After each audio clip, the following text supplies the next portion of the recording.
வணக்கம் நண்பர்களே. இன்று நம்ம பார்க்க போறது தவக்காலமா இல்ல மனமாற்றத்தின் காலமா. தவக்காலம் இது ஒரு கேலண்டர் சீசன் மட்டுமா? இல்ல, அது மனசுக்கான சீசன். புதிய ஆண்டு வந்ததும் நம்ம வீடும் உள்ளமும் சுத்தம் பண்ணி புதிய ஆரம்பம் பண்ணுவோம். ஆனா அதுக்கு அடுத்ததா வர்றதுதான் தவக்காலம். அது ஃபாஸ்டிங் சீசன் இல்ல, அது மனமாற்ற சீசன். ஜீசஸ் கிறிஸ்ட் ஒரு கன்னத்தில் அறைந்தால் மறு கன்னத்தையும் காட்டுங்கள் என்று சொன்னவர். பொறுத்தவர் பூமி ஆழ்வார், தாழ்ந்தவர் கெட்டு போவதில்லைன்னு ஆன்றோர் சொன்னது வெறும் வார்த்தை இல்ல. ஆனா நம்ம வாழ்க்கை பிரசங்கம் கேட்கும் போது இனி மாறணும்னு முடிவு எடுக்கிறோம். ஆனா வெளியே வந்த உடனே பழைய கோபம், பழைய ஈகோ, பழைய பழக்கம், மீண்டும் அதே வாழ்க்கை. தவக்காலம் என்பது சோதனை காலம்.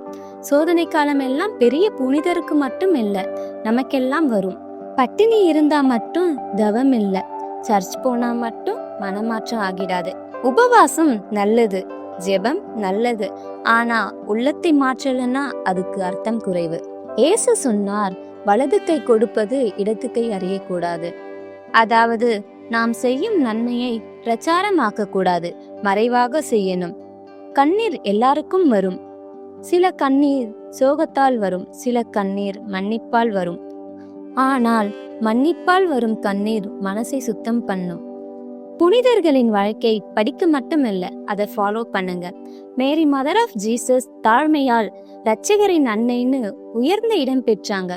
அவங்க வாழ்க்கை நமக்கு எக்ஸாம்பிள். தவக்காலம் வந்து போகாதீங்க, அது நம்ம வாழ்க்கையில் ஒரு மாற்றத்தை விட்டு செல்லணும். மன்னிப்பு இதயத்தில் இருக்கணும், நல்ல பண்பு கையில் இருக்கணும். சமூகத்தில் நாம் நடக்கும்போது அன்பு தெரிஞ்சா போதும். அதுதான் உண்மையான தவக்காலம். தவக்காலமா இல்ல மனமாற்றத்தின் காலமா? முடிவு நம்ம உள்ளத்தில்தான். ஆமேன்.